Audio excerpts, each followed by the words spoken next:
Hey, book lovers. Welcome to Plot on the Rocks, the podcast where representation is crucial and it's always for the plot. We're your hosts, Alicia, Rakia, and Tia, three friends dedicated to honoring the brilliance and the power of Black and POC authors. We got some hot takes, some spoilers, don't worry, we'll always warn you, and deep convos on culture, identity, and everything in between. Each week we dive deep into a new book, share our unfiltered thoughts, and celebrate the writers who are reshaping the literary world, one story at a time. And fair warning, if you're here for a calm, quiet book club, this might not be what you're looking for. Grab your favorite drink, curl up with us, and let's talk books. The ones that move us, excite us, and keep us flipping pages way past our bedtime. So lower your expectations and let's get into the plot.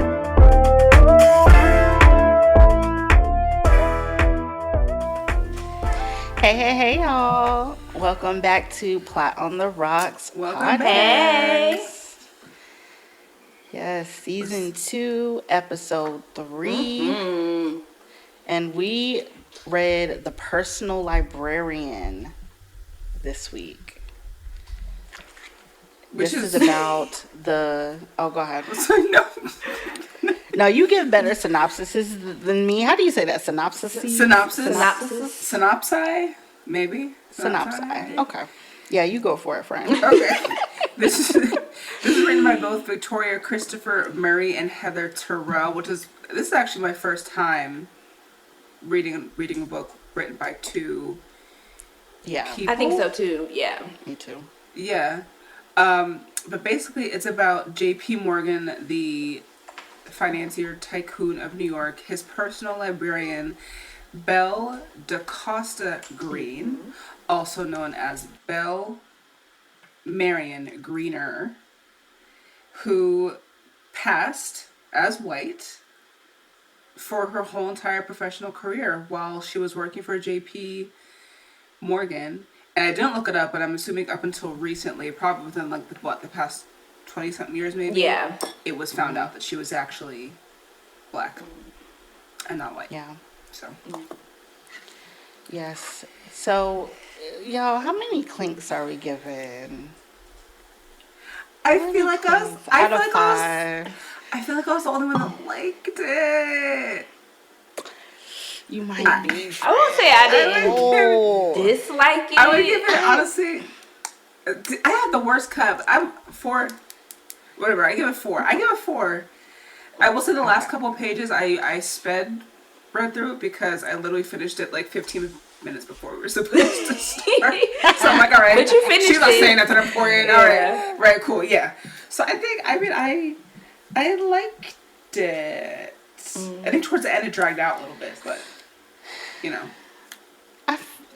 Okay, I'll give it a 3. What you drinking, by the way? I'm drinking some sweet red blend wine. Okay. Some vino tinto. Gotcha. I'll give this. Rakia, show them your drink. So pretty. It's a little tequila and a mango medley juice. She stays with the fancy drinks and the fancy cups. I have a cup problem. Anytime I go somewhere that has cute cups, I'm like, ooh, cups. I need to stop. I have an irrational fear that my mug cabinet or my cup cabinet is just gonna fall one day and all my stuff is gonna break. I don't know why I feel that way, but it just scares me. It's not a fear. It's not a rational fear. I'm that way with coffee mugs. So I get any coffee mug that I like, I will get. Mm-hmm. And any Broadway show that I see, I get a coffee mug from it. So I have a lot. Yeah. And Jeremy's like, you don't even drink out of them. It's like, it doesn't matter. Right. It's pretty. Hello? Yeah. Y'all, I got 5 cups in there, and I use it. you just moved back. So yeah. This is true, but geez, I kind of always been like that. Even in the last house, I maybe had 2 cute glasses. I gotta do better. Oh my God. Going a little dilly dally. It's still Lent for me, and this is Holy Week, so I cannot drink. I can really have to fast. So I have my not Nello Super Calm, which again, Nello, if you want to sponsor us, I'm going to keep saying this every single episode. Okay. Sponsor us. This is Nello Super Balance, specifically for women to balance out hormones. Oh. It has myo-inositol in it. Look at me, look at me, look at me. You know, all the ingredients and everything. Give me some money, give us some money. Yes. Listen. Has myo-inositol in it, some rhodiola, some magnesium, and it really helps balance out the hormones. And I think it's good for the PCOS girlies. And, again, That's awesome. Nello, give us some money. I have noticed a difference. I have noticed a difference in myself. When I Really? drink it, yeah. And it's only been like 2 weeks. I love that. Yeah. I love that. And it tastes I'm good. gonna have to Me try too. that. Me too. You have to send me a picture because I need a visual. Oh, well. Yeah. Oh, well, I got it on Amazon. There's different flavors. I got the strawberry and lemonade. I feel like lemonade is always a safe flavor for me. Yeah, and like anything. But that's the one I got. Yeah. I get this Definitely thing. drop for that real. in the group chat. Is it 3 clinks? 3 clinks. Yeah.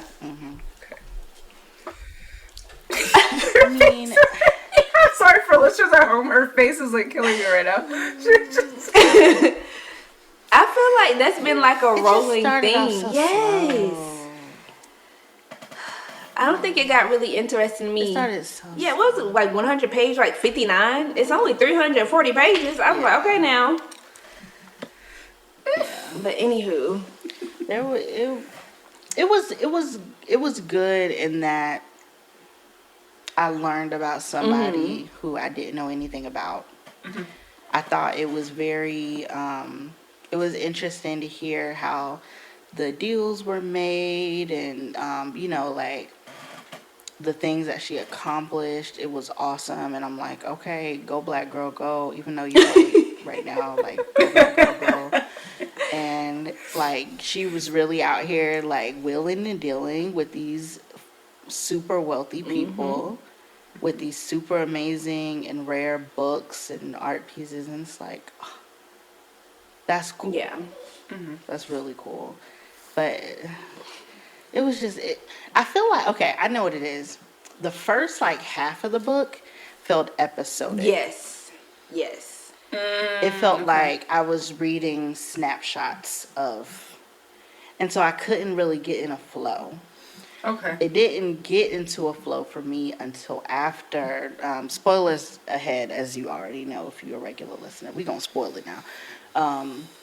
Until after Bernard and their affair started. Yeah.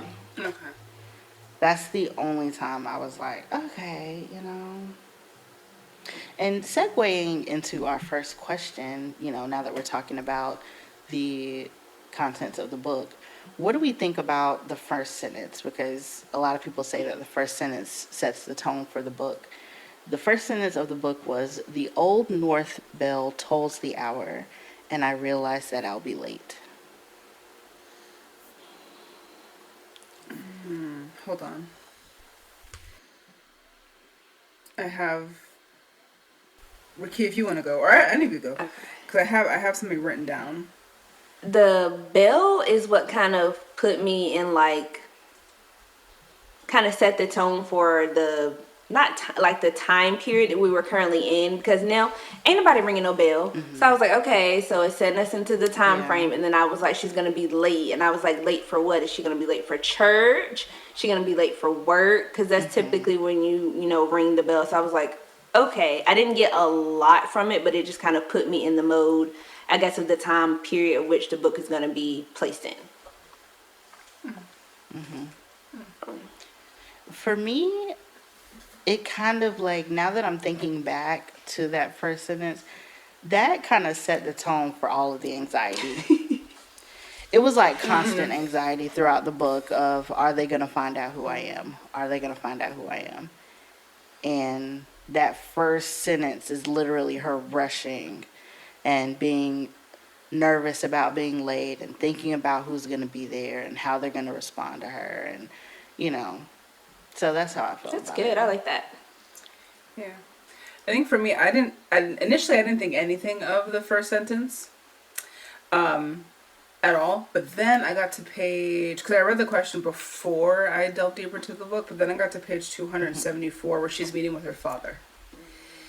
And she's looking to him for advice. I was like, hey, JP Morgan's dead. He gave me $50,000. What should I do? Should I just be black again, and basically like seeking her father's approval to be like, yeah, go ahead, because this is what he fought for, right? For civil rights. But he says, one day, Belle, we will be able to reach back through the decades and claim you as one of our own.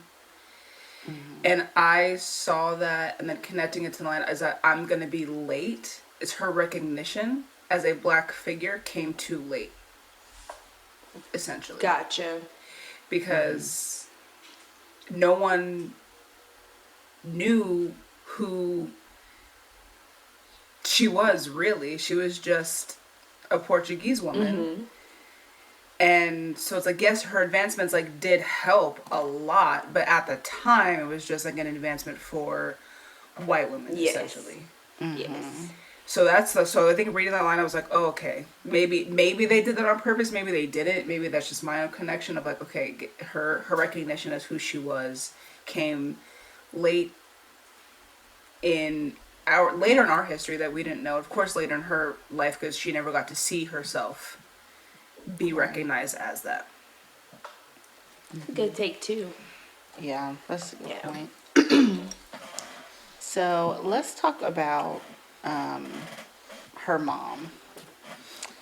And the question is, what does her mother's jealousy reveal about her own unmet desires and insecurities?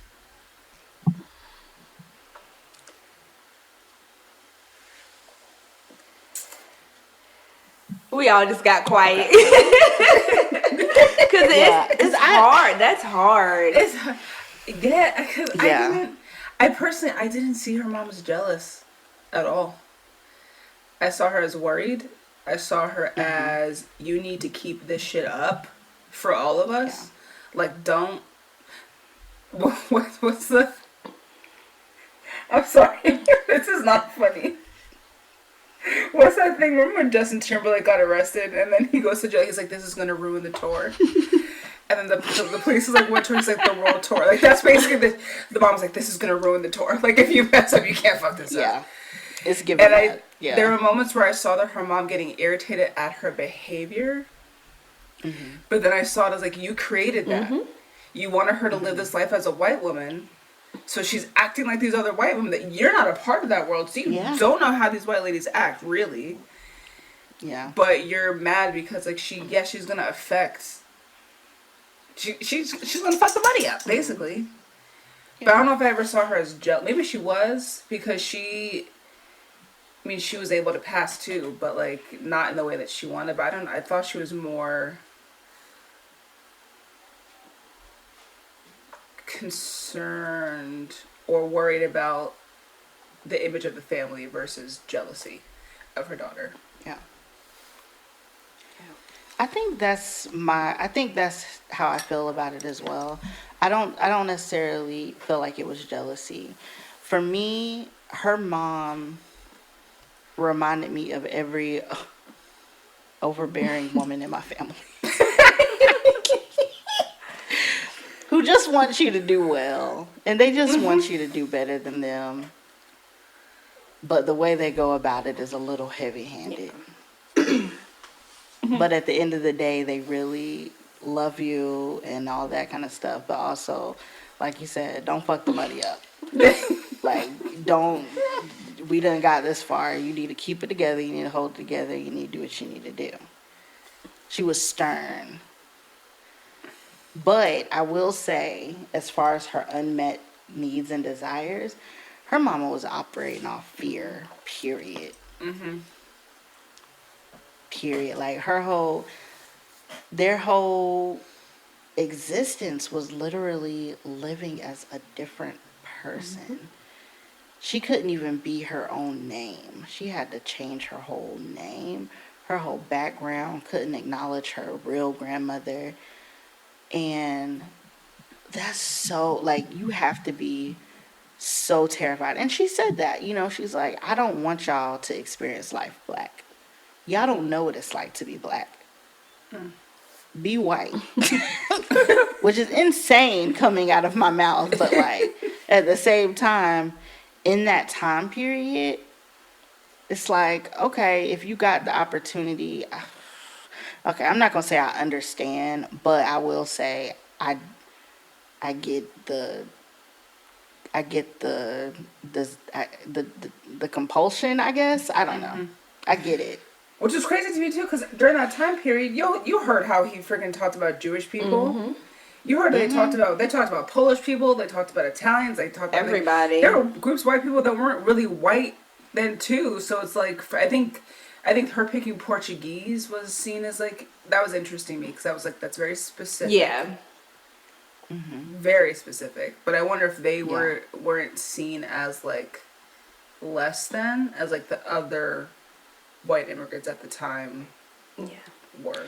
Because it's European. Yeah, I don't feel like they had any ties to anything specific if you were Portuguese. You're not tied to like, the Italians and stuff like that from Sicily and they're, have like a negative connotation sometimes. I feel like the Portuguese are kind of just like you said, a little upper echelon of the, what do they call, what she call them? Your tropic roots. Yeah. They also did start slavery, so that's probably why. Yes, they did. Yes, they did. It's true. It's true. I was trying to, You were trying to laugh, and I was like, no. But yeah. Sorry, Portugal. It is what it is. They know what they did. Listen, why are you yelling at me? I'm right. Like, no, this is what it is, and it's crazy because it's like that book really showed me, and like it's not like I didn't know. Being a black girl in North Carolina in the South of the United States, obviously I know, but it's like whiteness is so stupid, so fragile, and so just nitpicky. Like it's one thing to see whiteness at work and see like, oh, they don't really have much of a culture. They just have a set of things they think they're supposed to be doing. And you could see it so clear. They didn't have, what was she doing really? Nothing. When she wasn't working? Drinking a lot of wine and going to parties. Yeah. Yeah. She wasn't, there was nothing about whiteness that she said, oh, this part of their culture. No, it was literally, you're from the right country. Your skin is passably light enough. You got money. Okay, cool. Check. That was literally it. Yeah. Very interesting. And it's just so stupid. And it's like you said, it's still like that too. Girl, listen. If my family listens to this is all alleged. Okay. I'm seeing this happen in real time with my family. With my mom likes to say that they're Anglo-Saxon, that they're not Greek anymore. Because they don't. They don't. She's like they're not Greek. They're not Greek. They just don't do things that are like culturally important, traditionally important. So to see that actually happen, because the whiteness is the absence of stuff. Yeah. And that's the whole purpose of white supremacy, is to be oneness and abandon your cultural roots, basically. So like to see that happen in real time is fucking crazy. Like you read about it, but it's like, damn, like you don't care about like any of that. You just want to be boring. It's very bland, boring, unseasoned. Our food is good. Our music is good. Our traditions are like, there's so much that like ties back to like tradition, and you're just like, no. Yeah. I'm fine. That shit's scary. Yeah. That shit is scary. Yes. Because like how, and you know, It's a legend. Sorry. alleged. You know, when there are alleged conversations between you and I talking about certain things that Allegedly, yes. I be like, wow, you know, as a Black American, we do have a culture that is our own. Mm-hmm. But even still, it is something that I think about. I'm like, wow, you know, my mom did her 23andMe recently, and we found out we're not Nigerian. That's cool. I didn't do my dad's yet. Hey, cousin, me too. Sorry. I don't even know what they be saying. I was about to say something. I don't even know if that's Nigerian though. Wahala? Ain't that Nigerian? Wahala? That's what Wale be saying all the time. That's what Wale be saying. Wahala, yeah. Yes. Okay. Wale. Yeah. Wale Nigerian, ain't he?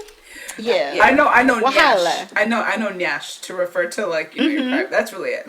You're showing a Nyash to the world. That's all I know. That's all I know.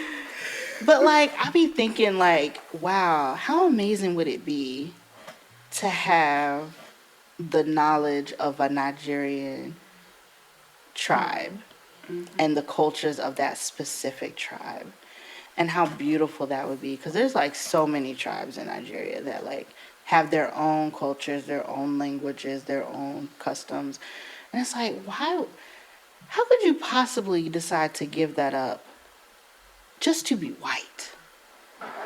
Like, just to be white. And this is, I mean, you have white people, like you say, like Greek white people. You have Italian white people. You have Russian white people, and they all have some really cool cultures. As a matter of fact, there's this YouTube channel. I'm pretty sure they are in the literal Caucasus Mountains. Oh, wow. Oh. It is so interesting to watch. They make all their food. They live off the land. They have their own, like, clothes that they wear. And it's like, y'all didn't even do Caucasian right. Yeah. The people in the Caucasus, because that's like what, Armenia, Albania, stuff like that. Yeah. Yeah. It was like Uzbekistan. Like, they're ethnic. Yeah. They're ethnic. Yeah. The wife on that YouTube channel literally looks like a regular white lady you would see walking down the street. But she has all this culture that makes her more than just a white lady. Mm-hmm. And it's like, damn, like, you really gave all that up. That's crazy to me. It's sad. And that's the cost of it. It's the cost of it, unfortunately. And it's like, if that's what you want to do, but like, I don't know, it just makes me, it really makes me sad, because it's like, damn, you just want to be a part of, you want to be like those white people, like, oh yeah, like I'm German, I'm French, I'm Irish, but you got nothing to back it up. Yeah. Yeah. But oh well. I think but yet that's why they pick from other cultures. That's why they pick from Black and brown cultures. Do research on your own. And leave everybody alone. Like, shit. Literally. You got your own. And I think that's kind of why, going back to the question, I felt like the mom was kind of jealous, because her family was extremely prominent. The Fleets were a part of the first family back in DC. So you have all this culture. Your family is well known. You all are educated. You go to church. You love on one another. And you decided to leave all of that behind for what? So you lost the proximity to your culture as well as your family. You lost your husband. Yeah. You're now pushing your daughter to basically be the breadwinner of the family, not allowing her to live her life. And then you're still not even happy with the decision that you made for your entire family. I feel like that's where I felt the jealousy come from, because that time when she came in from that party, like, really drunk, and her mom was like, don't you have some language classes to do? It's like, I done did everything you asked me to do. I had a little bit of fun, and you gonna try to tell me, an adult, when I can go to sleep? Yeah. Yeah, that pissed me off. That and...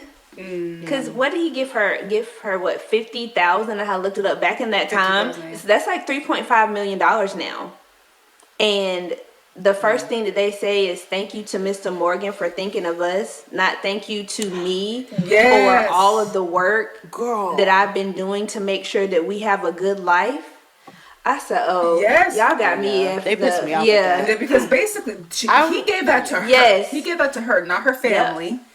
Because I would have actually, no, never mind. Never mind. That's mine. I wouldn't even told him everything that he gave me. Because y'all, literally, she's taking care of her siblings, they husbands, and the mama. Crazy. The mama, the baby. What? And that's what got me. Literally. With the husband, you wanted such proximity to whiteness because you thought the whiteness was greater. But your two other daughters are married to unemployed men. I thought being white meant that you were able to you had a leg up. They were going on jobs. Yeah. They're living with you. They're unemployed. Taking care of everything. So what is that? During the Gilded Age. Ain't this the Gilded Age? Exactly. Yep. Go be an inventor. Listen, if you fail as a white person, you're just... piss poor. You just ain't shit. Yeah.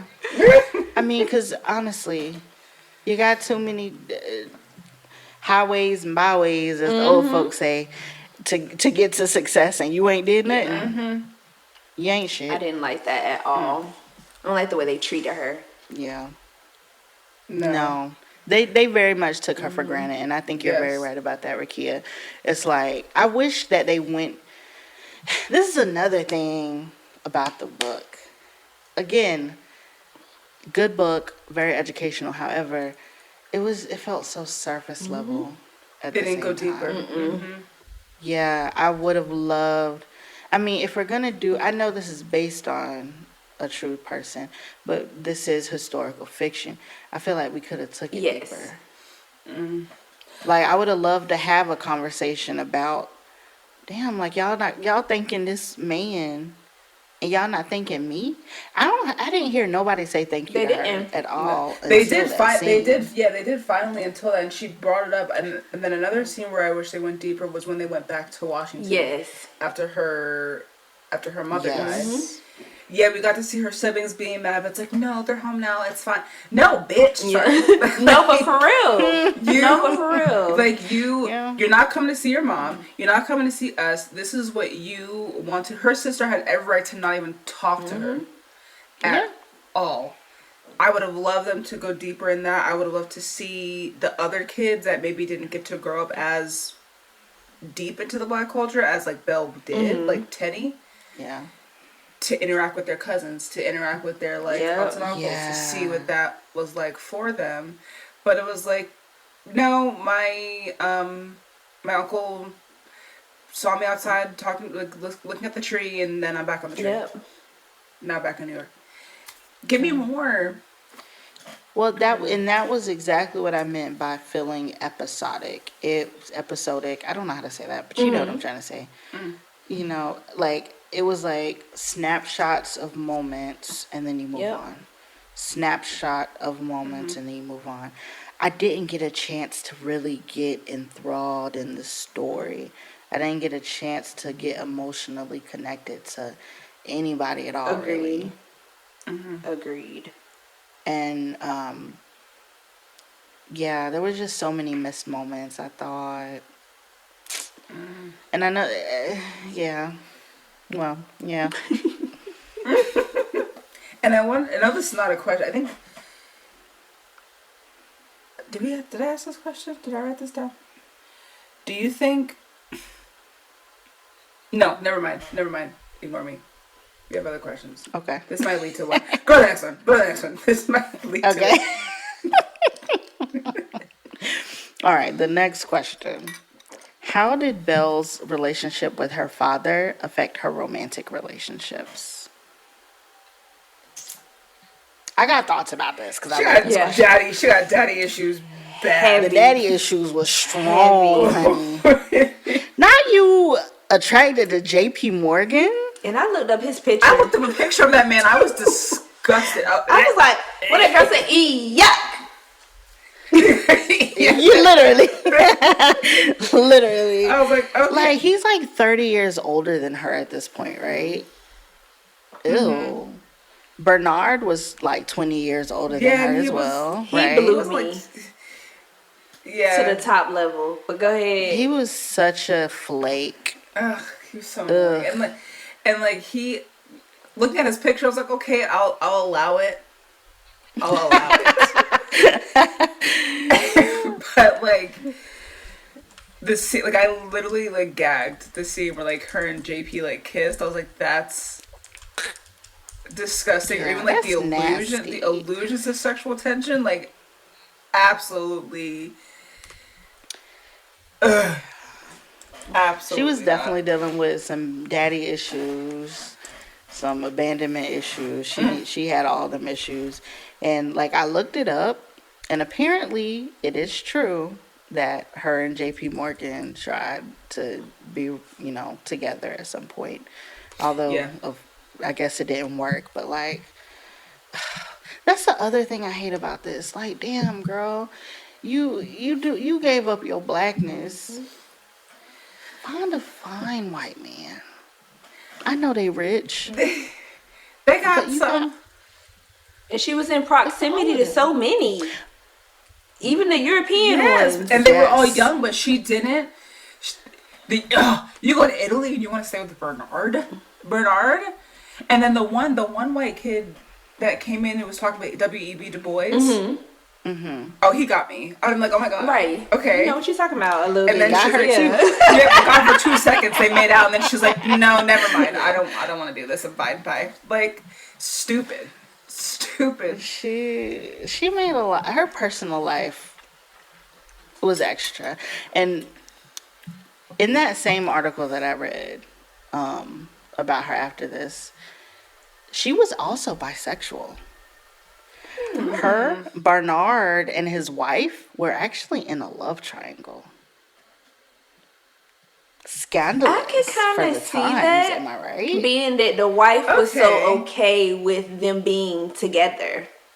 Yeah. And she was around all that, like in Greenwich Village, stuff like that. Mm-hmm. Oh, okay. I see. I didn't know because the way that she described, she was dogging his wife out bad in the book. Yeah. I mean, they was trying to make it seem like she thought she was ugly as hell. Sweating profusely and all types of stuff. Like, they let her live. She Like, can't be high. She gained some weight. The kid said she can't be high. Golly. No, for real. They was really dogging her. And what grossed me out too in the book is that she kept referring to JP as like paternal. There was like that's disgusting to me. But you're looking at him like that and you're kissing him, but he's a father figure to you. Gross. Okay, girl. What's that? I'm referencing. I have a lot of vocal sips. She don't love herself. What's that from Scary Movie? Yes. Literally. No, for real. No, she really don't. Can't. No, she doesn't. She did. Or even she like was all around town. Yes, but even with Jack, when she was like, oh, even though we're closer in age, there's no attraction between us. You like old men. That's interesting. Yeah. She likes zaddies. That's what she liked. And then with that, she was one of... Speaking of her... Okay. No, she was one of many. She said he had 4 mistresses plus her, and he was married. At one time. Yes. So you just took yourself all the way down. And you thought that was cute. Girl. Listen. It was just so silly to me. Like... I feel like it was, it almost like, not, and I'm not hoe shaming, guys. You know, if you want to have a hoe phase, I'm not opposed. But what I will say is he respected her so much and valued her as a person in a time where women were not professionally. So it's almost like, why? You know, him, of all of them. Yeah. Why him, like your employer? Why you like almost like validating all the rumors that are saying, oh, she must be sleeping with him. Look at what she's in charge of. Yeah. You know? And I kind of hate that for her, but whatever. I mean, apparently that was her personality. And this is okay. Sorry.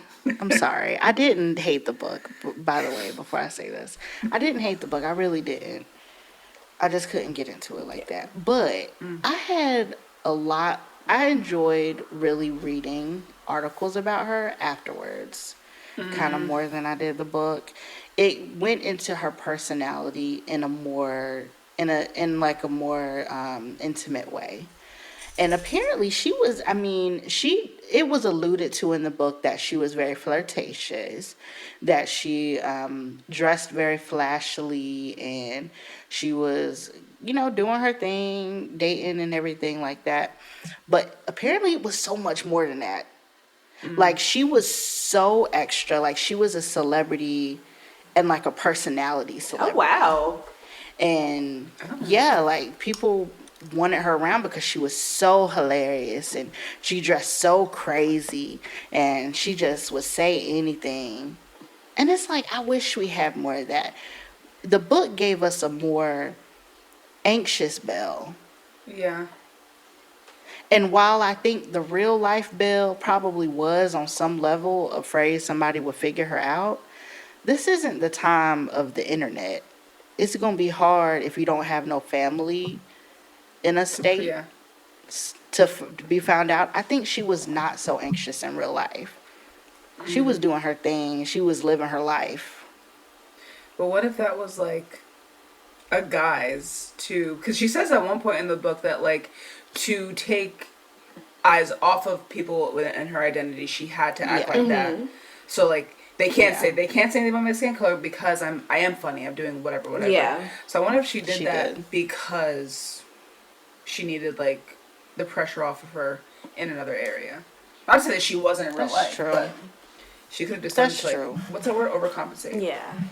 But see, I had a thing about that too, because it says society wishes to adopt me into their ranks, not as an equal, but almost as a pet, like the artist they sponsor and occasionally invite out.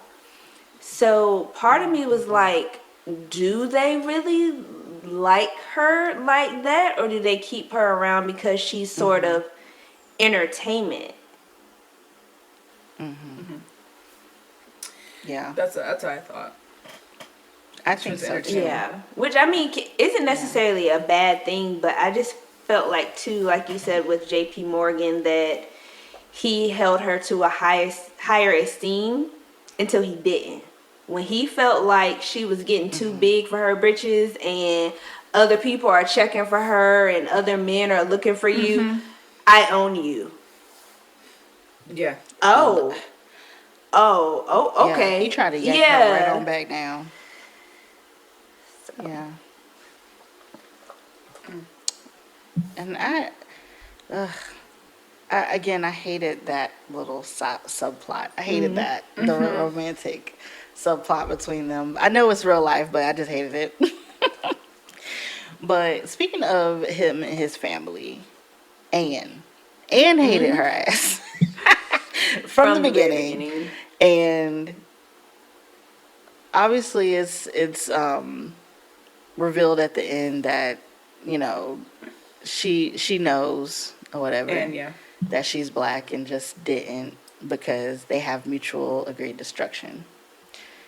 But how do we feel about how strong those hostile feelings were and like how drawn out they were? Because personally, and maybe this, and to be fair, I wrote this question after I started reading articles about her, and part of me is like, I wonder if they had something going on.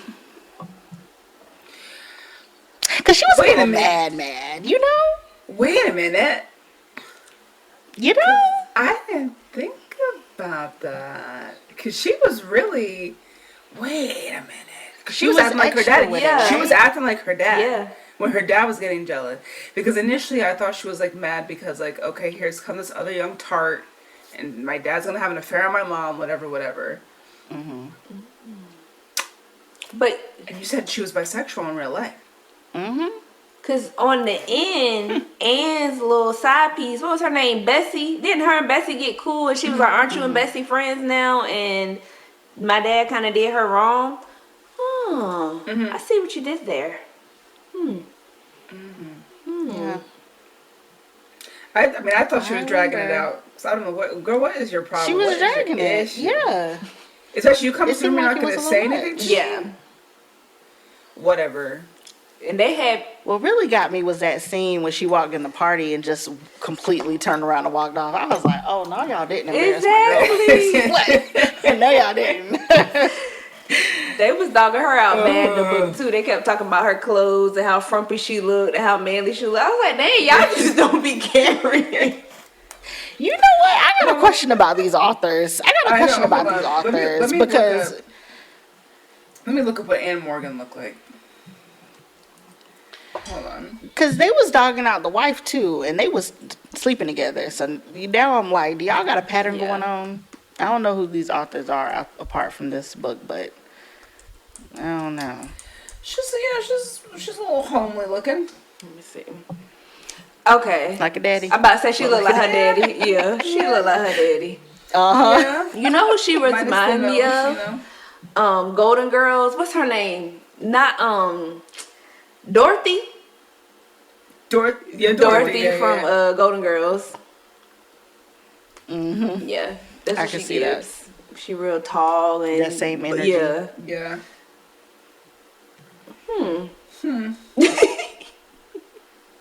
This little hat she got on kind of fire though. Okay, girl. I know. I like the stripes. Yeah. The stripe one. I like that. I do like Hold that. on, I ain't seen that picture. Hold on, let me look. It's on her up. Wikipedia. Yeah, I remember back in the day when we couldn't use Wikipedia as a source. They used to be so mad. Wikipedia had everything I needed to write this little essay. I know.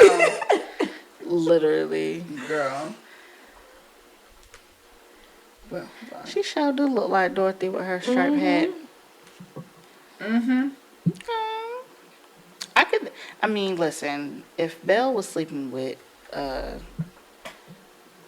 whoever the author's called the ugly wife, she could have Mary too. Yeah, Mary. That's all I'm saying. Yeah, that's true. Mary, yeah. She obviously got a type. Yeah. Oh well. Okay. So she like homely looking women and old ass men. Yes. Yeah. You know what? Good for you. You know, do what you want to do. But anyway. So, okay. You kind of mentioned this earlier about like the younger siblings and their kind of disconnection from being black because of their age and everything. How do y'all think that Belle's proximity to whiteness affected the way that she looked at herself? And I'm going to combine this with the next question because it's kind of related. Whenever Belle does something audacious, she then references herself as a colored woman in a white world and how she's doing something triumphant for colored women. Are her efforts really revolutionary if her white counterparts don't see her as a black woman? I wrote that question. No. No. I would get so irritated whenever she would say that because I'm like, shut up. Nobody knows. Shut up. Only you know your Nobody Yes. knows. It doesn't count. It doesn't count. And maybe the server. Maybe the server. Like served her. nobody knows what you're doing. Like nobody knows that it's this revolutionary thing, like a hurrah for the black community. But no, don't. I keep referencing memes today. I'm so sorry. It's not even a meme. It's a movie. In ATL when T.I. snatches the necklace back from what's her face. That's like what it is. It's like give back.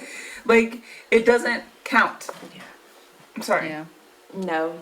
Totally agree. And I don't know if this is anti-feminist or feminist for me to say, but you're getting books and pieces of artwork that weren't readily available to anybody but white people who had money. So what were you really doing for the culture or whatever as a whole anyway? Because who can see it? I mean, now at the end, after he had passed and you did all these things, they open it up to the public. But before that, nothing. Mm-hmm. Yeah. I got a hot take. Hot take. But here. I feel like the authors went. This is hot. Okay, listen. This is no disrespect to Auntie Belle. This is no disrespect to Auntie Belle. Because you did what you had to do and what you felt like you had to do to survive. I ain't living that time, so I can't judge you too harshly. But I will say this. This was all about money. And I think the authors gave her a lot. I think they gave her a lot as far as how much she thought about being black and her blackness and what she thought she was doing for the black community. I think they stretched it. Because, like you said, Rakia, nobody was benefiting from this art she was collecting. She was moving in and around extremely wealthy circles, the literal 1%. Pause. What? You know how it's written by two women, two authors? Yeah. One of the authors is white. I thought you knew that. No, I didn't know that. I thought they were black. No, we said it was at least one, and technically the main character was I black, didn't know. so it counted. Yes. I thought we were talking about the Viola Davis book with James Patterson. No, Girl, we was talking about both books. Girl, I'm crying. talk about pause, girl. I literally clutched my heart. I was like, we made a mistake. Listen, family, listen. Y'all, we did, okay, listen. Well, anyway, me and Rakia knew. The other author one of these authors was black. Okay, she wrote Harlem Rhapsody, okay? I didn't make that connection. Yeah, it's a biracial author. I saw this white lady and I said, oh no. Cut the cameras. Time out. Cut it out. That is funny. No, we have at least one black author, so I think it counts. Now, with that being said, we're not gonna be doing a whole bunch of this white lady D-E. Girl, I don't even know how to say that damn thing anymore. How you say it? D-E-I. White lady D-I-E-I. D-E-I.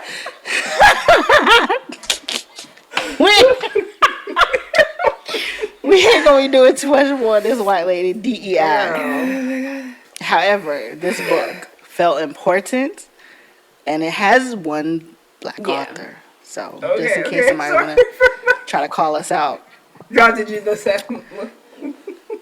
Right, and if she's black, I mean she passing, but at the end of the day, what little curls and everything, girl, she was just as much a nigga. Yes.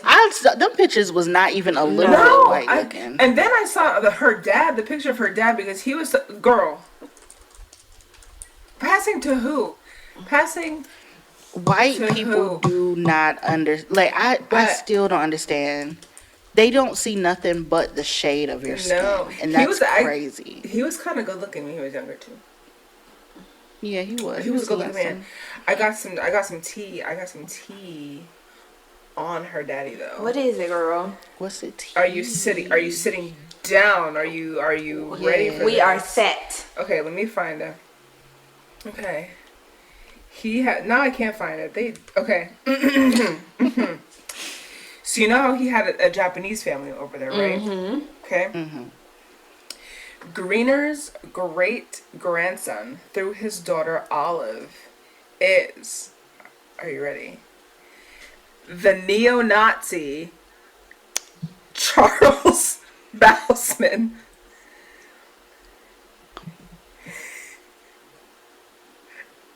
Yeah. Take it in. I told you to sit down. Oh. I know he just flipping and flopping in his grave. He had one daughter done passed, and then another descendant done turned into a Not just the daughter, the whole family passed. Everybody white. Yes. But the whole family. Yes. Because, Charles Bousman is a Russian activist and American expatriate previously living in Russia. He is a publisher of Russia Insider and Let me not talk about Russia. Because they're going to come get me. He's a neo-Nazi. He's a neo-Nazi. Can you know how embarrassing that is? You know how embarrassing that is? Oh, that's so embarrassing. That's crazy. How the fuck do you become a Nazi knowing that your ancestor is literally black? But did he know that his daddy was black? He had to, because he was black and Japanese. Really? Like, let me see what this memo I'm about to says, say, because did he there's no come way out? Because if your daddy's already black, but he's super duper high yellow, and your mama is Japanese, you... Well, and he did leave them. That's true. Boy, Oh, no, that's still, when you find out, That's a white man. jeez. That's a white man. It look white. That's a white man. I said it. He. That's a white man.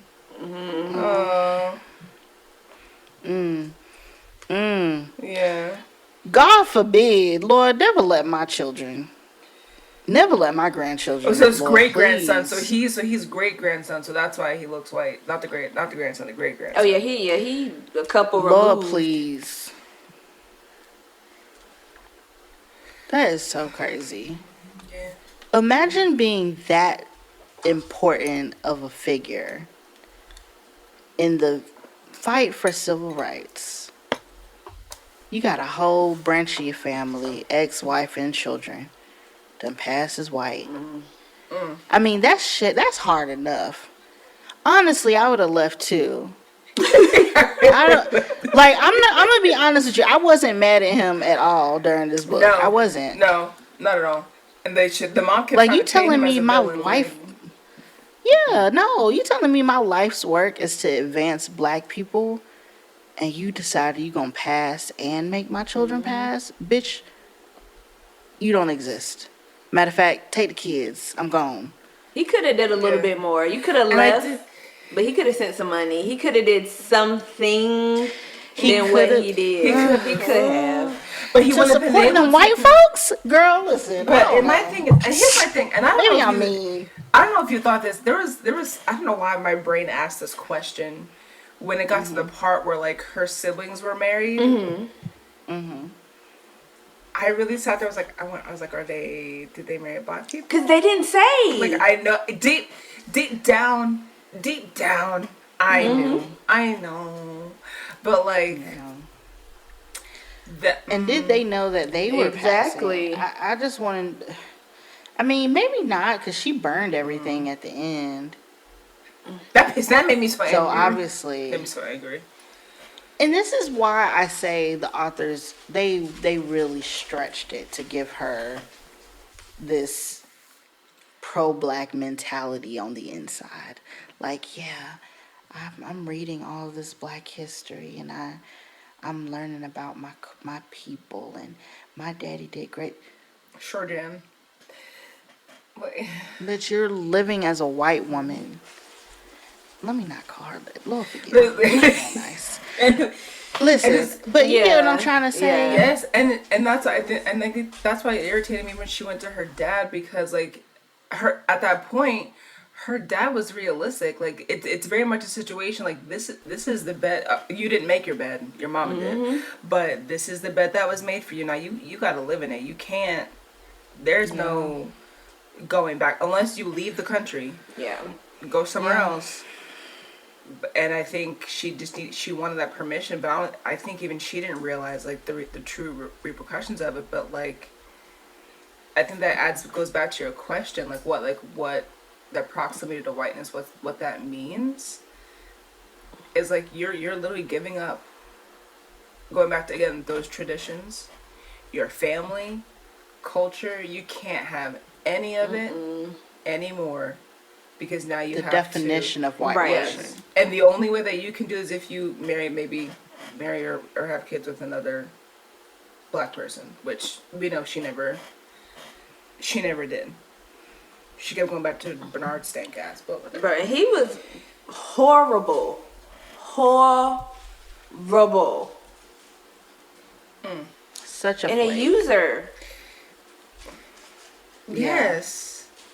Supposedly, a lot of I read on his Wikipedia that his wife is credited for a lot of his writing, which is typical. Yeah. Typical I could see back it. in the day, because a lot of those famous writers, the wives were always the one that did it. Yep. And as soon as he got to do something, he resorts to treachery to not lose his Right. job. Y'all, I'm okay. Y'all, I don't think I like that. You keep going back and forth like, I like the book. I like the book. No, I don't know. I didn't hate it, but I didn't like it. I think the more we talk about it, the more I realize I kind of just forced myself to finish. I didn't like it. And maybe it's the subject matter, but I just, it's a hard thing.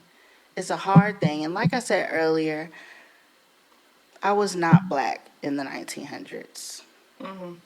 I can't act like I know what that felt like. But I just can't imagine any scenario in which I would denounce my blackness, even if my mommy asked me to. Like, and I know she was a kid still, but at some point now you have money. At some point now you have freedom. Go home.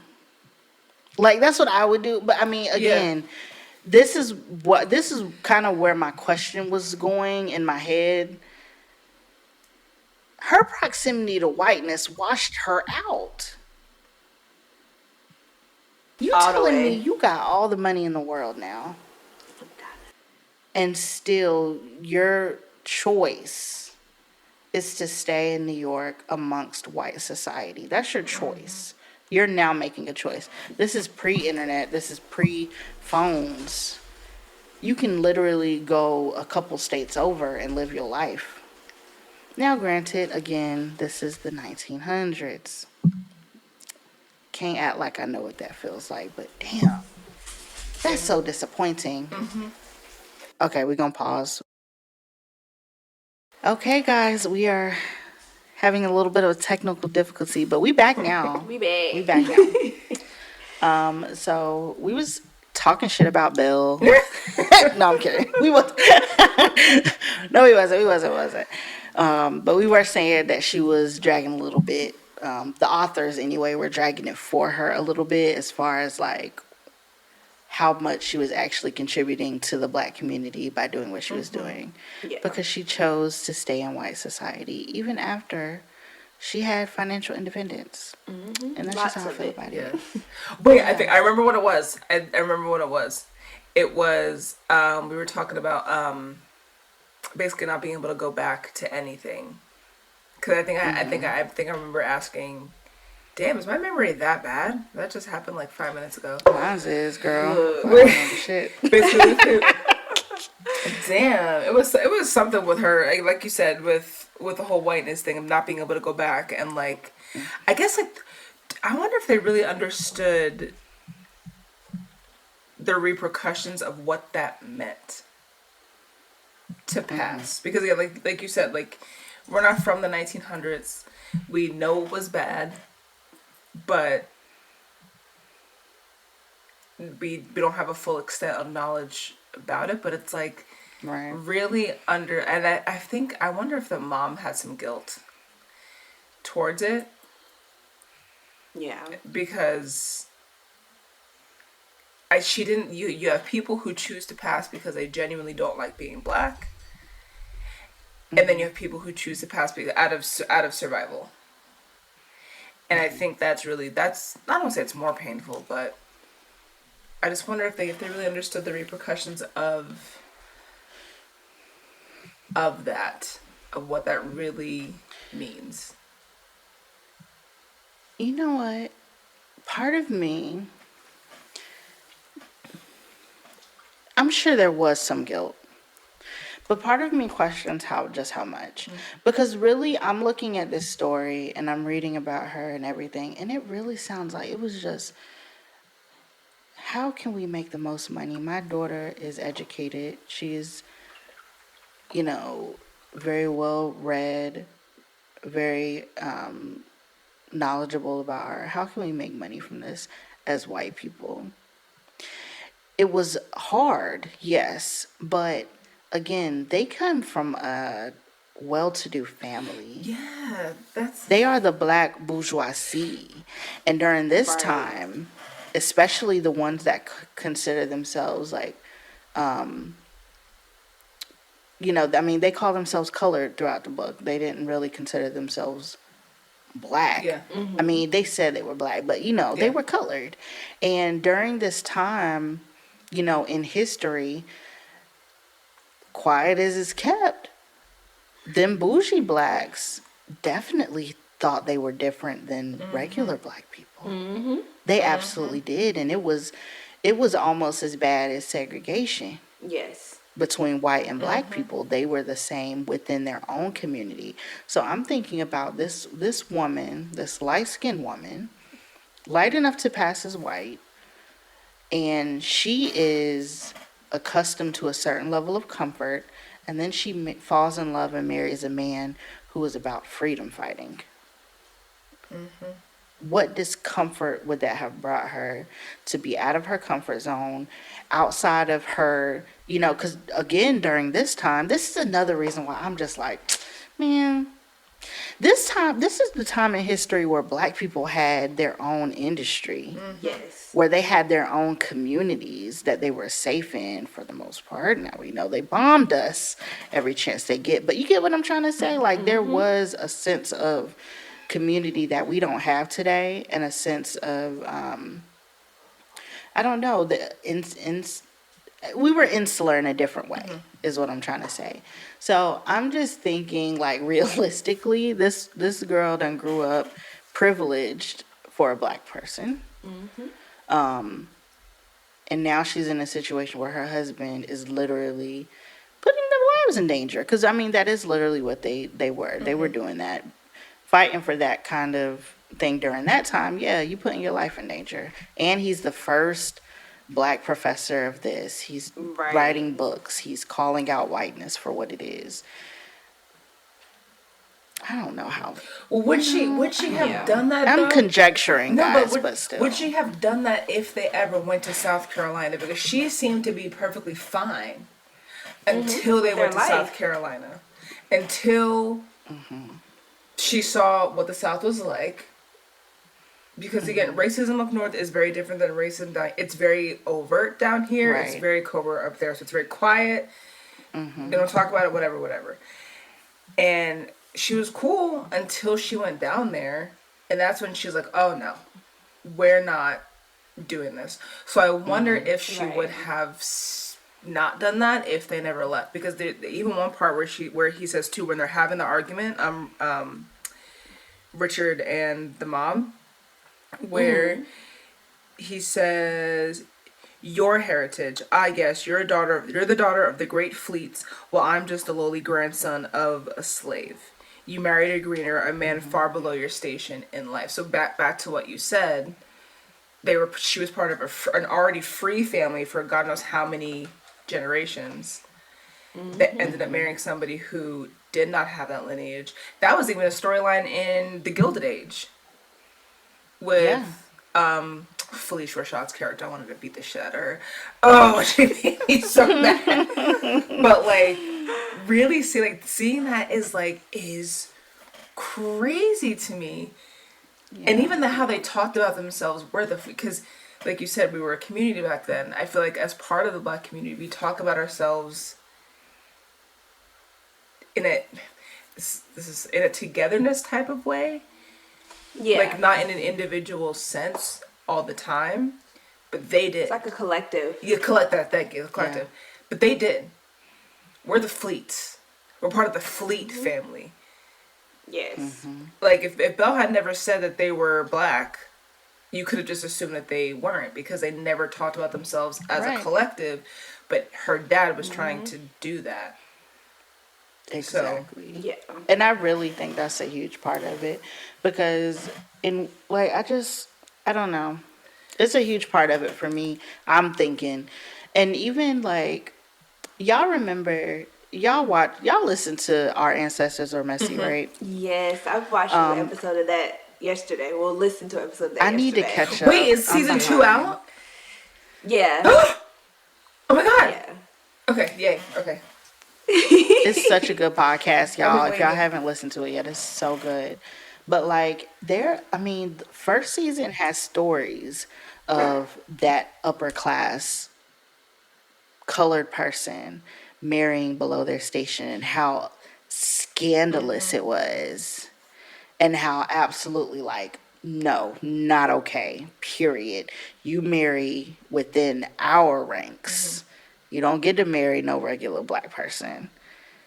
And like, I just wonder what that does to the psyche of somebody, and then how that would translate into the next step. Oh, we're just gonna be white, Right. because I don't even want to deal. You know what I'm saying? Like, Total flip flop. yeah, it's interesting. Yeah. Yeah, I don't know. It's hard for me. It's just hard for me to understand. And maybe it's because I'm so dark skinned. I ain't never got a chance to pass for shit. Tia, shut up. I'm just saying, like, I just never, I can't understand it. It just really is not, it's not clicking to me, okay? It's not clicking to me. That they would do that, or just in general? Yeah, I mean, just the idea of passing as white. Yeah. It's... I don't know. As someone's dog is barking. Is that your dog or my dog? Your dog. I think that's your dog. Eleni? That's not my dog. Oh, it's dog upstairs. I was about to say. Okay, I feel when I heard it.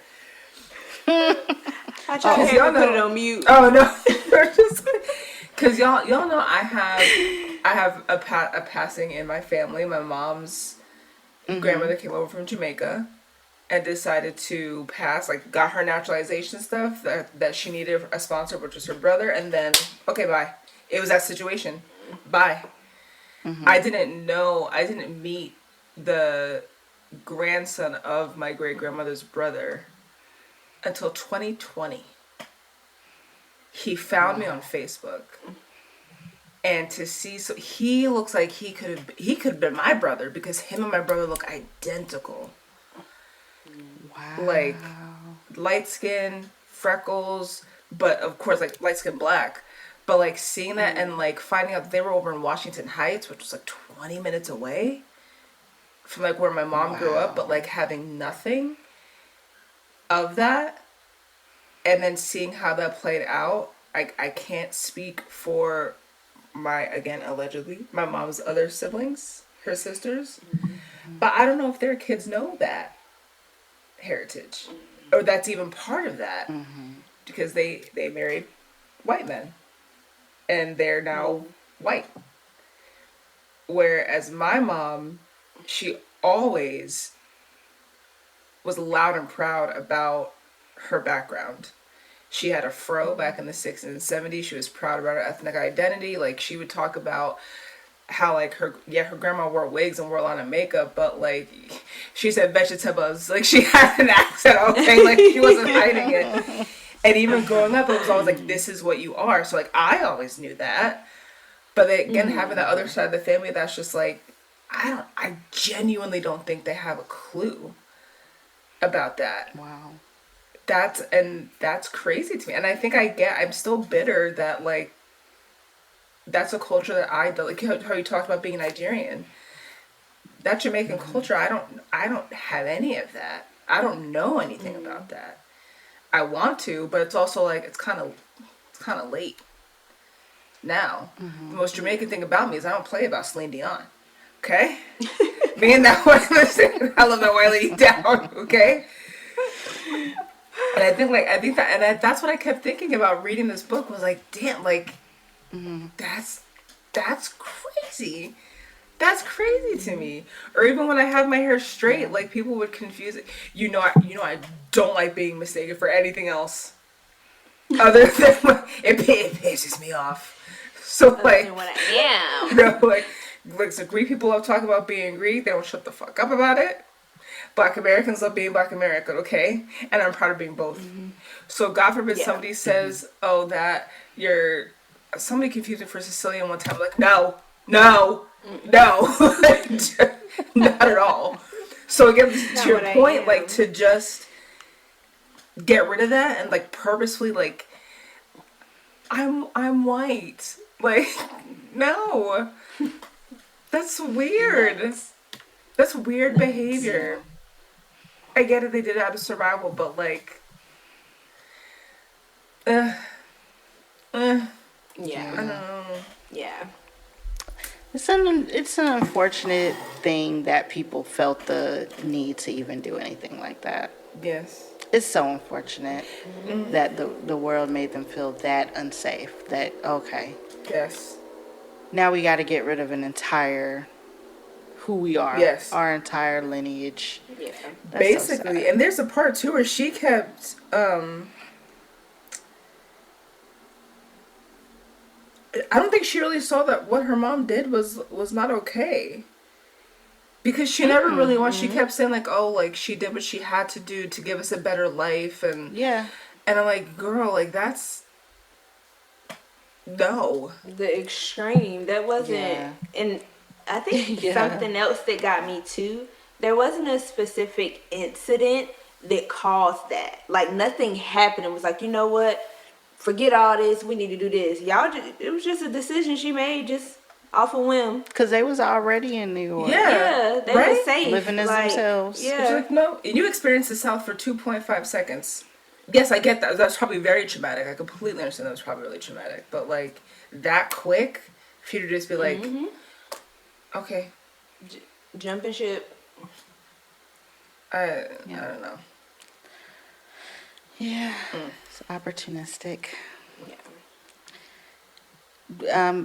Kind of segueing into another question. Were you shocked that her dad told her to not give up the whiteness? No. No. Because what would it have done? Like, what would the end result be Yeah. besides? I feel like her overall, they would have done something to her because it's kind of like she was pulling the wool over so many prominent people's eyes. Like they would have did something to her. For Money real. involved. Yeah. Yeah. And it's your They probably would have took that money. yes, Right and it's that family thing too, because now all your siblings are married. Yep. So now you gotta worry, that's gonna mess up their lives too. Your son, your brother's an engineer. I don't know what engineers do, but he's an engineer, which is a big deal. So, but like, I don't know that she would have fucked the money up basically. So she really couldn't have. And it's again that situation. Yeah. You made your bed. Yeah. Sorry. Gotta lay in it. Yep. So, this last question. Belle didn't start seeing the slave master parallels between her and Mr. Morgan until chapter 31. Even though the parallels were obvious, was she blinded by her confidence that she could pass? That is such a good question. I think Belle is so oblivious to being black. It's so silly. Oh my god, because that irritated me too. Like, girl, please. Yeah. She was so oblivious, and that's why I say they gave her a lot. They gave her a lot as far as how much she thought about being black. Because you really, first of all, she went up in there being extra familiar with J.P. Morgan. Yes. And we did say, this could have been a front as a way to distract from her skin color. And I'm not saying that's not true, but at the same time, the girl won't worry. I mean, obviously they didn't know anything. They may have suspected that she had tropical ancestry, but I don't know. Like, how you didn't see the slave master? Like, you know what I'm saying? Like, as a black person, my boss can't even tell me to do something too hard. You know? So you telling me in this time you're not thinking about it until just now? Because the way he would like call on her, and she would have to hurry up and meet him at the door and read to me. Yes! It was giving Mammy. Yes, read to me. Right? You belong to me. Who are you with? Yeah. Da, da, da, da. And then, like, you know what it reminded me of? And this, forgive me if this parallels too ostentatious of me. You remember Django Unchained? Mm-hmm. You know this scene with Samuel L. Jackson and Leonardo DiCaprio when Leonardo DiCaprio's character dies? And Samuel L. Jackson's holding this, when he died, that's literally what I thought of was... She was broken up all to pieces. Yes. She was heartbroken. And again, she had to be so disconnected from her blackness to even have those feelings for this man that if he found out you was black, he might would have had you killed. Yeah. Yep. Because didn't she say that at some point? Yeah. Like if he felt the way about black people as he did about Jewish people, maybe. Oh, what does he say? Let me see. And what about the fear inside my heart that if Mr. Morgan were to return, I would discover that he felt the same way about colored people as he did about Jews. So maybe he never talked about black people? Maybe? I don't know. He wouldn't have no reason to. Yeah, They're not around him. Because of how segregated things were. So, and his, I thought she was very naive and very disconnected from her blackness. And again, heartbreaking.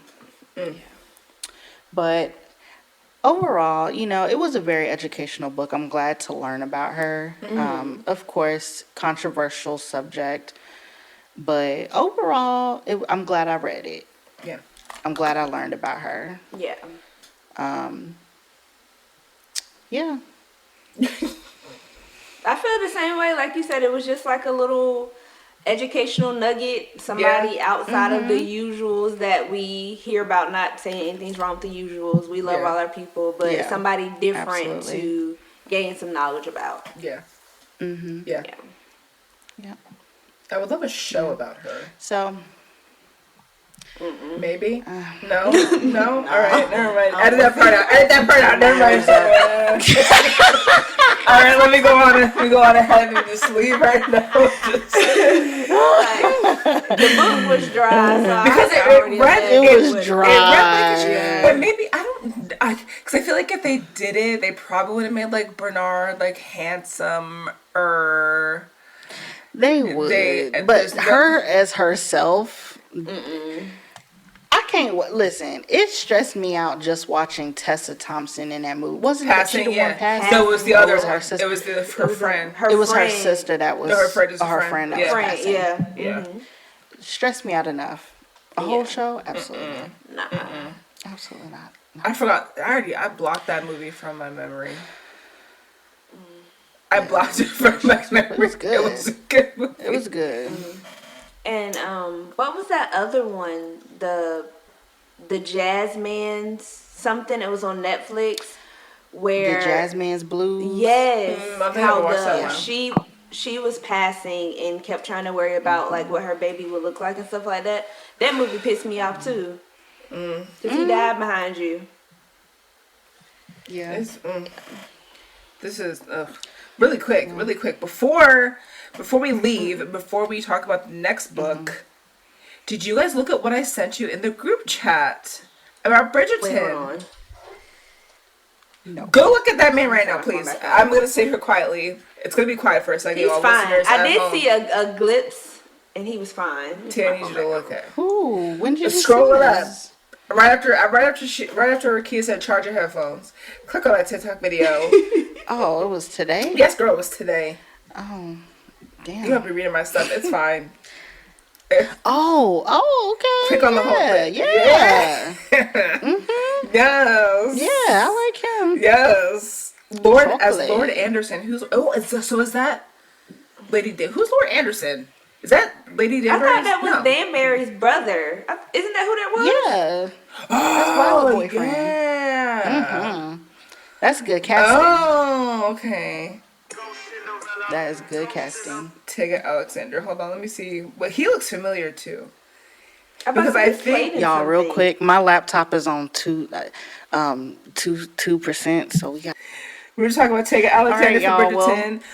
The next book is. It's gonna stress this out again, Tia. Are you ready? I'm ready. I Don't Wish You Well by Jumada Emil. It tells a story about a teen investigative podcaster decides to dig into the truth behind a grisly murder spree that rocked his hometown 5 years ago, but soon discovers that this cold case is still hiding deadly secrets. So, stick around for that one. All right? Yes. Thanks for listening, y'all. Make sure you follow on your socials, like and share, and we'll see y'all next week. Bye.